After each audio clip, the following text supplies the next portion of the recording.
What's up, guys? Back again. Today we're going to go over my top search baits for finding bass any time of the year. 19-incher right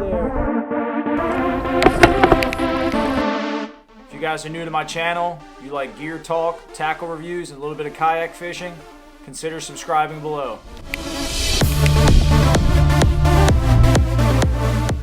Finding fish can be one of the hardest things in bass fishing.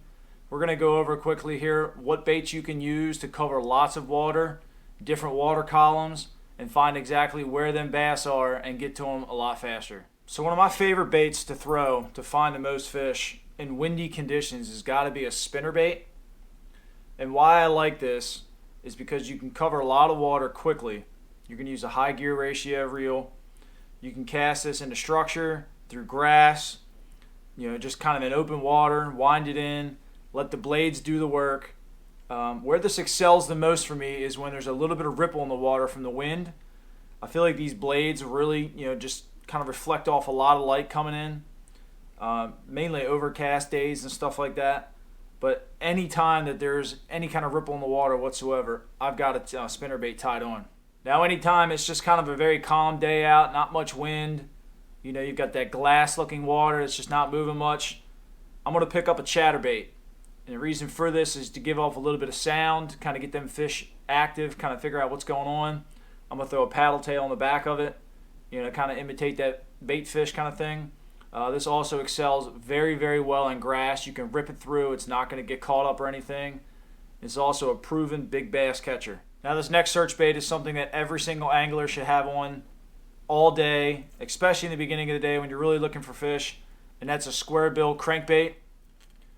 This crankbait here, you can throw it in the structure. The lip's going to allow it to hit off of different wood and stuff like that, concrete. It's going to move it. It's going to dive like this. The hooks are not going to get caught up, which is great. Again, you can cover lots of water, multiple casts. You can wind it in slow, fast. This little bait here is going to tell you how the fish are reacting. Are they being aggressive, chasing bait? Are they holding tight to cover? Are you throwing it right up in there in them trees? Are they out in the open water?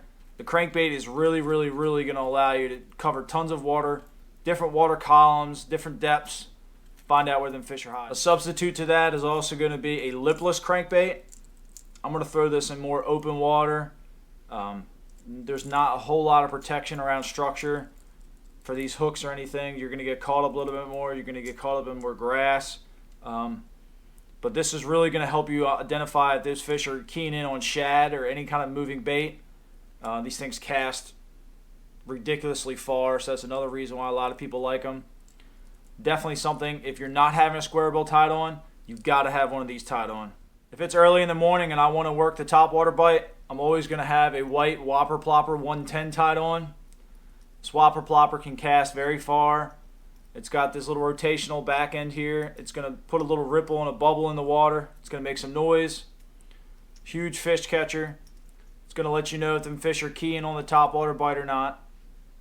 If I'm not throwing a Whopper Plopper, there's times I want to slow it down a little bit. I'm going to put on a Zara Spook. I do like this bone color, and I always have feathers on the back. It's personal for me, but I feel like the feathers on the back always catch more fish on the paws. I've seen just bare hooks. Yes, they work. They work very effectively.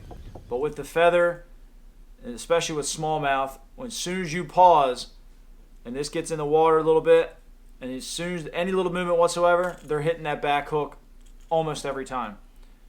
Great search bait as well. And last, if I'm in grass and I want to find out that them bass are hiding out in the lily pads or the grass or anything, I'm going to use a Booyah popping frog. I'm working it pretty slow. The hooks are very protected.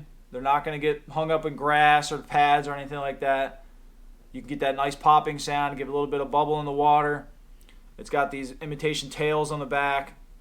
Popping frogs drive fish crazy.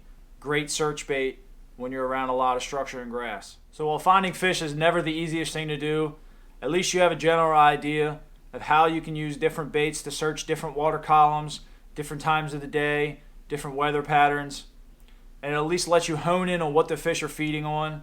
Are they chasing bait? Are they not? Do you need to slow down, pull out the jig or the Texas rig? If you guys have any questions or comments, please leave them in the section below. If you like the page, please subscribe.